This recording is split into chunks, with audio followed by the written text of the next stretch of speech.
Hello and welcome to 10,000 Africans podcast. My name is JD Tarpe and I am your humble host. Today on the show we have a guest. Her name is Atti Worku, and she is the founder and CEO of Seeds of Africa. Her background is very interesting, so stay tuned. Make sure to subscribe to 10,000 Africans podcast on iTunes, on Google Podcasts, and on our newsletter. Please rate us and review us on iTunes and share this podcast with your friends and family. You can also donate to the podcast through our website, 10,000africans.com/donate. Even a $1 donation from you would be appreciated. Welcome to the show, Atti. It's great to have you on. Thank you, JD. Atti, you have an interesting story. You came from a humble background, and you became Miss Ethiopia 2005. And from then on, you've gone on to do great things, including starting Seeds of Africa. So I sort of, just give a little bit of your story, but what is the story and how did your background in combination with, your experience becoming Miss Ethiopia add to starting Seeds of Africa? Well, I think that was a very interesting experience in my life where I kind of fell onto that industry where I was in university in Addis, in Ethiopia, and just thinking of that track, but it kind of shifted a little bit, and I got into that world, and I think if there were any skills that I took away from that, it would be really, to any kind of competition, you have to be very organized, and you have to be, you have to really think through kind of how you're approaching things, and you have to be disciplined. So I think those are some of the things that I took with me. I think that's definitely what I would say. Yeah. And just to go back a little bit, what is your story? Because I can't tell it. So what is your story? What's your background? So I grew up in a town called Adama in Ethiopia. It's about 500,000 people. So it's not a small town, but it's like the third or fourth largest city in Ethiopia. I have a big family, a bunch of brothers and a sister, and my parents, I think their story is kind of what makes probably what I do more important and has pushed me that direction. My mom was first generation in her family as a woman to go to school. My dad, they both were first generation in their families to go to university, and that changes your life significantly. And that's kind of like the house that I grew up in. And I think, they both have seen the immense impact being able to go to school has had in their lives, and they made that very central to our childhood. And I think it was always important for them that we had the best possible education, that we did well in school, and I think that really stayed with me and has made me want to do the work I do now, because I know that my parents didn't have everything in the world, but they used whatever they had to give us the opportunity that we were able to have as children, which I think has made my life so much better than what the alternative would have been. So I think that's what really led me to work in that same field. Awesome. So you started Seeds of Africa, and the concept is kind of different in the sense that your mission is based on teaching. As they say, teaching people how to fish instead of giving them the fish. So if you can, what is the essence of Seeds of Africa, and what do you guys do, just for the audience to understand? So our work mainly is in making tools available for people to get out of a cycle of poverty. And I think the two biggest challenges that we looked up that we wanted to work in were quality education and economic opportunities. So if a student has access to a school that has its focus on providing the best quality education and on the educational outcome, but also if that child also has access to other things you need to be in school, whether that is your school meals or your health care, and you don't have to worry about those things, you're going to perform better just because, as a child, you're allowed to be a child. And I think that's really important. So the education program focuses on providing free school for children that come from families in poverty, starting in early childhood education. And then that program provides students with other basic necessities, like a meal at school, school supplies, uniforms, and anything else they need so that they can focus on being in school. And with the families, we work in improving the household, increasing the household income, and just working on improving overall quality of life for families, which, you can spend all of your time educating a kid, but if their home is not stable, they're going to struggle. So it's important to have that component, we believe. So the community program works mainly with mothers of our students, and we provide training and then microloans for women to start small businesses so that they can start to make more money.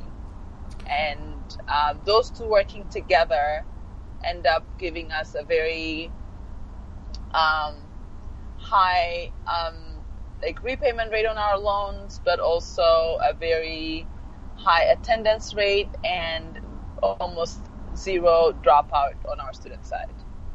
Well, that's incredible, and I love the model, and I think it's just it's all inclusive and just making sure that every piece of the puzzle comes together. I think it's important work. If you can share, because I know you've been doing this since 2008. If you can share one of the most inspiring stories you've come across with one of your students or one of your families, share that with us. That'll be incredible. Sure. I've done this for, like you say, for many years, and every trip I go to Ethiopia about 4 times a year, and every time I'm on the ground, I'm visiting not only our students, but I go spend time in the families' businesses to understand what they're they're working on. One of the most recent really inspiring thing I found was one of the mothers. Her name is Alam. She has a daughter in 2nd grade. She took off her first loan last July, so just about a year ago, to start a business baking injera, which is the Ethiopian staple food. And she would bake about 300 pieces a day and supply them to a local restaurant. And the job, because it's baking, it's done early. She starts at 6 a.m. and she's done by 10. Mm-hmm. And she was able to keep her full-time job at the time, which was she managed a small motel in town. So she will go bake and then go to work. And she was, when I first went to visit her last July, August, about a month after she took her loan, she said, I was asking her, what do you want to do? And, she said, she wants to expand this and hire another baker and add more ovens on her next round of loans. Because I'm always talking to women that we work with about, what would you want to do with the next loan? Because we know they're going to take another loan after they pay the first one. It's, it's happened for many years. Yeah. So she said, I would like to expand this. And, I was asking her what her goal was for her family. And she said, I want to buy a house. Nice. I want to buy a small piece of land, and I want to build a house for me and my daughter. And I went to see her in April, and by then I went to see her in January. She had saved up just an incredible amount of money and was in a savings program, this traditional savings program we have in Ethiopia called Ukub. Mm-hmm. And she was waiting for her turn. So basically, Ukub is where a group of people will put in the same amount of money, whether it's every week or every month, and every time that group gets together and puts that money in, you take a lottery, and whoever wins takes that money. But once you win, your name is not put back in the ballot. So it's a way for, if you need to buy a car, your 10 friends will get together and say, okay, so you need $10,000. We're all going to do this for 10 months. And then you get, the first one. So it's people do to help each other because they don't have access to the banking system. Yeah. So she's in a group like that. And she said, when I get my turn, I'm going to go buy land. And I went to see her in April, and she's already bought land to build her house. That's incredible. And wow. I could not believe, and she was so excited. And she said, next year I'm going to invite you to my house because I'm going to start building, and I'm going to build a small one, and then I'll keep working on it. So, it's a lot of hardworking women. There's so many other ones like Adam, but it's, there are women who, somewhat get forgotten because they're single mothers or they're poor, and the formal banking system does not really support you when you're too risky. Yeah. Let's say that, which is kind of what they would define this as, but that's where the money is needed the most. And we've seen the opposite, which is our loans are paid back in time and on time, and women's lives are changing, and the kids, and then you see the change in the kids. The kids look happier, they look healthier, and it has an overall impact. That's incredible. I just enjoy the fact that you take something that people traditionally consider risky, and you make it work. And I'm so inspired by the fact that an inclusive model like this that people are following up and actually changing their own lives, because be honest, it's not you, right? It's them taking initiative and changing their own lives. So I believe that's so incredible. And looking at your story, looking at what you do, looking at what Seeds of Africa does, I'm always intrigued by what is it that inspires you to keep moving, to keep going forward. I think it really is the stories like what I told you, and visiting. I go, every quarter I spend about 2 weeks on the ground. And this summer I'm taking my entire team in New York to go to Ethiopia and live there for a month and just work from the ground. I think it's every time I go and see what the result, because there's no video or no data set that will show you the actual impact unless you just see it in person. It's just, technology helps to tell the stories, but every time I go and see the students and see what they've learned, see how they're, just so beyond deserving this opportunity that they have, that gives me the strength to keep going, because raising money is very hard. Yeah. And it's emotionally tough. It's not just, I think, the numbers, but you're always on. Every time you ask, there's a chance of rejection, and you have to live with that, and it can be difficult. But every time I come back from a trip, I'm a lot more energized to, be more daring in my asks and more, more and more committed, because it's very important work. It may not be, it may not reach thousands of people, but for the people that we reach, it becomes a life-changing opportunity, and it's a lot of responsibility. So that keeps you going. Once it's like moving, it's just hard to like not keep going. True, and I think like you said, it's not reaching thousands of people, but I think your story is inspiring a couple of people in the first place, but also the amount of impact that you're having on a single life. Yes. It's depth. There's a lot of depth. Yeah. Exactly. Anyway, so Atti, before we go to our final question, how can people find you? How can people connect with you? They can find us on our website, seedsofafrica.org, or on Instagram or Twitter or Facebook, Seeds of Africa, as well as mine is Atti Worku, and I'm also on all of the socials. And if you go on our site and want to contact us, there's an email that you can find all of our contacts on the site as well. Yes. And before our final question, what's the plans for the future? What's next for Seeds of Africa? So 2 things. One is we're working on building our own school, because we're still like renting facilities and we want a home. So that's one of the big things we're working towards.